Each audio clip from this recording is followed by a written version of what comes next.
Sky News. The full story first. One of Britain's richest men has apologised for his language after claiming the UK is being colonised by immigrants. But is Sir Jim Ratcliffe really sorry? When one of Britain's richest men does an interview, there will always be people who listen. After all, billionaire Sir Jim Ratcliffe runs the chemicals giant Ineos and co-owns Manchester United. Still, dry remarks about productivity or the state of British industry don't always get much further than the business sections of most websites. But when Sir Jim sat down with Ed Conway, he blurted out this. The UK is being colonised. It's costing too much money. It'll cause. The UK is being colonised by immigrants, really, isn't it? Those comments have been picked up on by the Prime Minister and Chancellor, all the way to Man Utd supporters clubs and the Football Association itself. The remarks, well, they've been called offensive, disgraceful, some even say racist. There has been an apology of sorts, but is Jim Ratcliffe truly sorry? And does it matter if he is? Because there are people who think he's right, even if his words were wrong. People who believe this is a conversation the country just isn't having. Sir Jim was speaking to our economics editor, Ed Conway. I mean, Ed, Jim Ratcliffe doesn't do interviews often, but when he does, the headlines that follow, I mean, how did this come about? I cover economics, and one of the things that I've been really concerned about in recent years is what's happening to the chemicals sector. So obviously, Jim Ratcliffe is probably more famous now as the co-owner of Manchester United. But his big thing, the way he made his billions, is as a chemicals entrepreneur, and he bought up a lot of old chemicals plants around the UK and in Europe as well. And actually now he is one of the biggest, if not the biggest single, because he owns it, chemicals entrepreneur in Europe. And right now, what's happening to the chemicals sector is genuinely scary because of, I guess, kind of higher energy costs and the fact that loads of this stuff is flooding in from China and America. We are shutting down chemicals plants at a totally unprecedented rate. And there was this summit happening in Antwerp where basically a lot of the chemicals people were going to the politicians. And so you had Macron mayors as well from Germany. So you have heads of state there. And they are having a meeting with all the chemicals people. So I expected, and I'd been talking to Ineos for a while. They know that I'm interested in this. I think this is really important. And we've been talking about doing an interview with Jim Ratcliffe for a while. And finally, it was going to happen here in Antwerp. And I was excited because, like you say, he doesn't talk that much. He's relatively reticent with his public appearances. What is he like when he entered that room for the interview? How did you perceive him? He's pretty gruff. Like a lot of people in chemicals are like that, okay? It's not about charm. In a lot of in industry and in chemicals, it's kind of you're taking one thing, whether it's a kind of metal, whether it's iron ore, and you're turning it into steel. They're not really PR people. They don't necessarily come in the room with a lot of small talk. You covered a lot of topics, but unsurprisingly, everyone has focused in on his comments on migration. We did talk for like 8 minutes or so about chemicals. And so I did think, that was what we were there to talk about. And I think kind of a lot of people, including his colleagues from Ineos who were there nervously standing on the corner of the room, that's what they thought it was going to be about. So essentially I asked him about, how about the UK economy and about politics and just everyone knows right now it's tough, and it's been tough for a while. And so I just asked his thoughts about that because he has always, had some blunt thoughts about politics and about economics. And so towards the end of the interview, I thought, well, I should ask him about that. And then he started saying, well, you can't run a country when you've got 9 million people on benefits. That number's not quite right. It's kind of maybe kind of 7 or it's a couple of million lower than that. You can't run a country when, and I don't have the verbatim quote, but when you're being colonised by immigrants. And when he said the word colonised, like I said, I wasn't expecting to be talking about this stuff at all, but I was slightly kind of mouth open. Oh, did you sense that the choice of language was deliberate, was conscious, or was this something that slipped out in the moment? Well, I asked him. I said colonised, because I couldn't quite believe he used that word. I said colonised, and he said, well, yeah, we've been colonised by immigrants. He did not choose that word by accident, and he hasn't retracted that word subsequently either. Clearly, Sir Jim knows one end of a test tube from the other, but I'm not so sure he's hot on the statistics. I mean, he got the numbers wrong as well. Look at the population of the UK. It was 58 million in 2020. Now it's up to 70 million. That number's wrong. It's just completely wrong. I actually thought, so when that was happening, a bit of background on what was going on at the time. We were getting towards, more or less the end of our time, but we still had a few minutes left. And then I asked him this question about politics, and then he said the word colonised, and I said, colonised, are you sure? And he reiterated that. At basically the same point that he is then using that statistic, someone from INEOS is trying to shut down the interview at that point. Say, no, come on, you've had enough, it's over. Mm-hmm. So that is happening, and there was a lot going on. And I'm kind of sitting there slightly flabbergasted about the word colonised, and then he used that statistic. I actually at the time thought he was talking about 2000. So which would have been roughly right. Which would have been roughly right. In 2000, the population was about 58 million. It wasn't really rising that much, and it's risen a lot since then. And it's not just the recent years of immigration that's part of that. It's also kind of European Union. We've had quite high immigration, net migration in the kind of hundreds of thousands for a long time. But we do need to talk about immigration. Mm-hmm. Because the levels of net migration that we've seen in recent, actually not small boats, although those are at record levels as well. But that's piddling compared with overall migration. And we've talked about this before, Neil. We have never seen the levels of net migration that we've seen in this country in the last few years. It's totally unprecedented, even as a fraction of the population. So it is right to kind of discuss that. But it's not right. It's not right to talk about it in terms of things like the Great Replacement theory, which, if you look at what Jim Ratcliffe is saying here, again, colonised by immigrants, draining resources, that's the sort of area that we're getting into. There will be people who have listened to your interview who now think Sir Jim Ratcliffe is a racist. I prefer to stick to the kind of as much as we can to the evidence.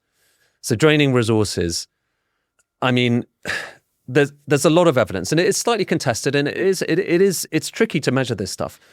But there is evidence that for many, I don't know if it's most, but many of the migrants that come to the UK put in more than they take out. No, it's certainly true until the last few years. Yeah, and that's because for the most part, people are coming, at a later stage, so that you're not having, we as the states, as a country, are not having to pay for their education, and also for the most part, they're coming to work. Mm-hmm. And if you're coming to work, then you're providing taxes usually to the population. So there's that side, the draining of it, and then the colonisation thing.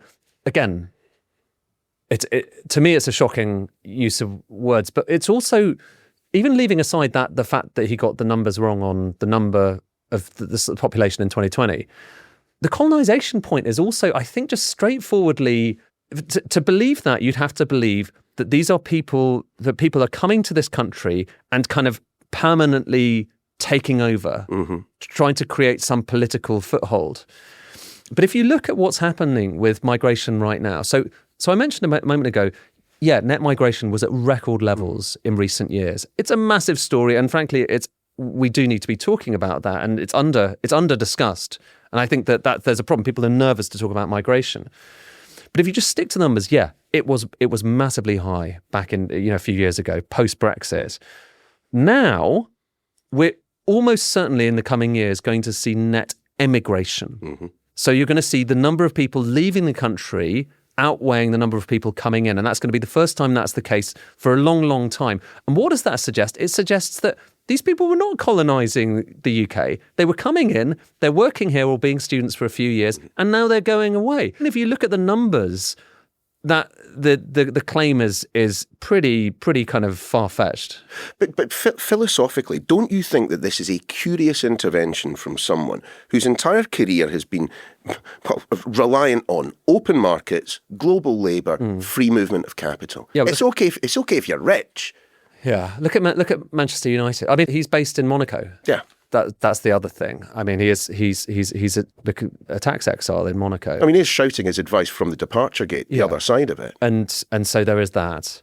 But I think that there's this other thing that when you think about the UK, when you think about our economy and you think about our country, there's this phrase that was quite popular in the 1980s, Wimbledonisation. And the idea was, it was back before Andy Murray. The idea was, I thought you were about to start talking about your favourite football team. It's an analogy, which was mostly used about the city. But the idea was, we may not be able to win Wimbledon, but we can hold the best tournament and the best people from around the world can come and play here.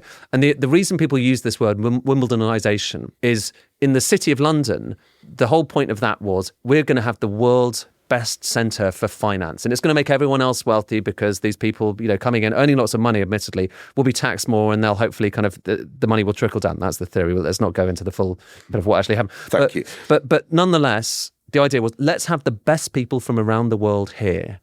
And if you look at kind of the way that our economy has been run for a long time, it's kind of the overarching notion has been immigration is net a good thing because provided we ensure that it's the best people coming into the country.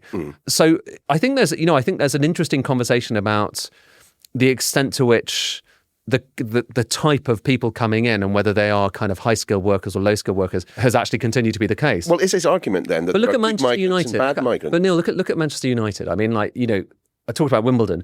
Look at Man U. That is a team. There's a team of immigrants. Their entire strategy is to buy overseas and cross their fingers and hope for the best. Most of the managers are immigrants. Yeah. The players, the best players. We want, in the same way that we want the best people in the world to be coming to work here and working in AI and finance and everything else. We want the best players in the world to be playing in the Premier League. And that has always been the overarching kind of philosophy of the UK in economic, but also kind of, social terms. And I think what's striking about this moment has the recent kind of confluence of different things, okay, whether it's the cost of living crisis, the struggles that everyone's going through right now, the fact that everyone's just a bit depressed that we're not growing as fast as we could be growing, and then also really high migration in recent years. Have all of those things kind of coalesced, and given people who do believe that it's colonisation, like I say, there is no evidence whatsoever to suggest it's colonisation, and also the choice of word is offensive given our history of, us as a colonial nation for hundreds of years. But nonetheless, are we now at a moment where, Jim Ratcliffe clearly seems to believe this stuff and hasn't really retracted that word. How many people, have listened to that interview and thought, well, actually I kind of agree with him. That's, I think, something we should be thinking about and interrogating. And I think that's why I feel uncomfortable kind of talking, I feel uncomfortable, frankly, doing a story that's just all about a word. I'm a kind of data guy. But even if you just try and look at the data underlying all of this, it's riddled with so many errors that for me kind of knocks it back completely. Completely, but there were aspects to the interview where I think people would have been nodding along had it not been for other comments around migration. His general comments about the state of the British economy. Well, growth out today, 0.1%. It sounds like he's pretty bang on when it comes to that. Yeah. The number of people who are on benefits of some kind goes to a point that you and I have discussed in this podcast before about the general level of productivity. Totally, and the affordability of the UK welfare state. And it's the cross-party thing. The government, the Labour government kind of have concerns about this. The Conservatives clearly, did as well. We have an enormously expensive welfare state, but also health system. And we are not kind of generating the extra taxes that we might need to in order to satisfy that. And is it sustainable? I don't think anyone thinks that's sustainable. So I think there are a lot of really fundamental points that he raised that are serious. He clearly is sceptical now about Keir Starmer. He was when he spoke to us last, which was a couple of years ago, he seemed like he was relatively positive about Starmer. Now that didn't seem like it was a very kind of supportive stance that he took. And very, very positive, though, about Nigel Farage and reform. Yeah, well, pretty positive. Again, I asked that question. That was right at the end because I know that he was supposed to be meeting with him recently, and also, frankly, when you start making comments like that about migration, people from Reform have been saying not dissimilar things.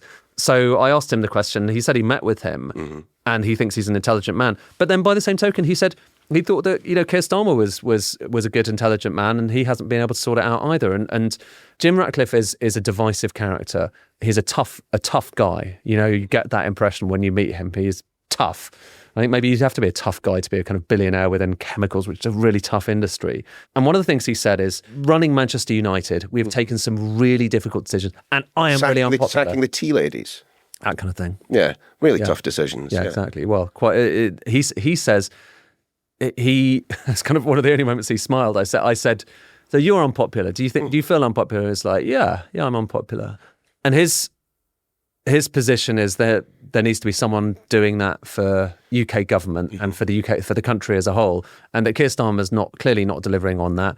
And maybe Nigel Farage would, but would he actually be able to take that on? I think that's where he stands. So it's actually more nuanced on Farage and reform than you might have thought. Sure. But do you think Jim Ratcliffe is in any way bothered by the negative reaction to the comments he's made? I mean, the reason I say, I'm not going to read out in full because, frankly, there's no need to, but he has apologised now. One of those apologies for his kind of choice of language offending some people.